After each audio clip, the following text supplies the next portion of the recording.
সংবাদ মাধ্যমৰ বাতৰিত গা লৰিল জল পৰিবহণ বিভাগৰ আজিৰে পৰা আৰম্ভ হ'ল গুৱাহাটী মধ্যম খণ্ড ঘাটৰ ফেৰী সেৱা। 1 জুলাইৰ পৰা বন্ধ আছিল মধ্যম খণ্ড ঘাটৰ ফেৰী সেৱা। পানী বঢ়াৰ বাবে বন্ধ আছিল ফেৰী সেৱা। আজিৰে পৰা নিয়মীয়াকৈ চলিব ফেৰী। অৱশ্যে নিশা 7 বজাৰ পিছত ফেৰী সেৱা আৰম্ভ নহ'ব। 20 দিনৰ অন্তত ফেৰী সেৱা আৰম্ভ কৰাত স্বস্তিৰ নিশ্বাস এৰিছে পাৰাপাৰ হোৱা যাত্ৰীয়ে। পুনৰবাৰ জনাইছো, আজিৰে পৰা আৰম্ভ হ'ল গুৱাহাটী মধ্যম খণ্ড ঘাটৰ ফেৰী সেৱা। 1 জুলাইৰ পৰা বন্ধ আছিল মধ্যম খণ্ড ঘাটৰ ফেৰী সেৱা। পানী বঢ়াৰ বাবে বন্ধ আছিল ফেৰী সেৱা। আজিৰে পৰা নিয়মীয়াকৈ চলিব ফেৰী। অৱশ্যে নিশা 7 বজাৰ পিছত ফেৰী সেৱা আৰম্ভ নহ'ব। নিজকে এটা ভাল লাগিছে, কাৰণ যোৱা 15 তাৰিখৰ পৰা যদিও ঘাটটো 15 দিন বন্ধ আছিল ব্ৰহ্মপুত্ৰ বাৰিষাৰ বাবে, যোৱা 15 তাৰিখৰ পৰা ঘাটটো চলাচল কৰিছে। কিন্তু আমাৰ দুৰ্ভাগ্য, আমাৰ ঘাটটো পানী নুশুকাৰ বাবে আমি ৰজাদাৰ ঘাটত আছিলোঁ। গতিকে আজি পুনৰ আমি নিজৰ ঘাট অৰ্থাৎ গুৱাহাটী মধ্যম খণ্ড পাৰ ঘাটলৈ আমি স্থানান্তৰ হৈছোঁ।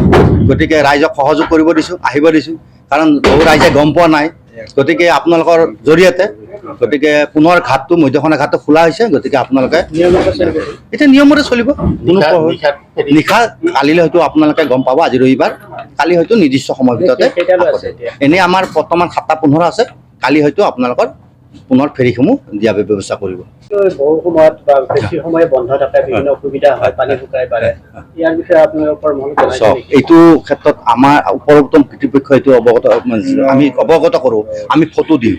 তেওঁলোকে এটা নিৰ্দিষ্ট আলোচনা কৰিলে নিশ্চয় ভাল হয়। কাৰণটো আমি যিখিনি আপোনালোকে দেখিছে জাহাজখন তাত নিব লাগে, ৰজাদৰ এইটো চিষ্টেম নাই। আমাৰ এই পানী বাঢ়া লাগে, আমাৰ এটা টেনশ্যন আহিলে আমি বামত যাওঁ। গতিকে যদি কিবা এটা এনেকুৱা সুব্যৱস্থা কৰে বা অন্য জেগাতো তেনেকুৱা ভাল প্লেচ কৰে, যোৱাবাৰ আমি আপোনালোকক অৱগত কৰিছোঁ। মই আপোনালোকৰ নিৰ্দেশ মানে বহুতে আপত্তি কৰাত মই ছাৰ্ভেটো কৰিলোঁ। ছাৰ্ভে কৰোঁতে কি হ'ল, তাৰমানে প্ৰায় আপোনাৰ 20 কেজিমান জেঠি লাগে। ঘাটো হয়, কিন্তু 20 কেজিমান জেঠি লাগে, 20-25 কেজিমান জেঠি লাগে। গতিকে তেতিয়া ঘাটটো তাতো দিয়া নোৱাৰিলোঁ। গতিকে যদি তেনেকুৱা চৰকাৰে যদি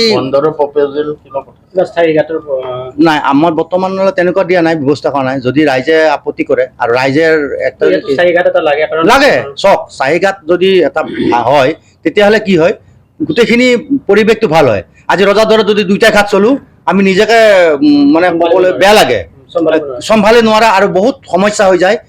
এইটো আৰু ক'ব নাপায়, কিন্তু তথাপিতো কৈছোঁ বহুত সমস্যা হয়। 2টা ঘাট একেলগে চলাটো বহুত অসম্ভৱ। গতিকে যদি কৰ্তৃপক্ষই ভাবে আলোচনা কৰি এটা ভাল ঘাট কৰক, নিশ্চয় আমাৰ উত্তৰ গুৱাহাটী ৰাইজৰ ভাল হ'ব।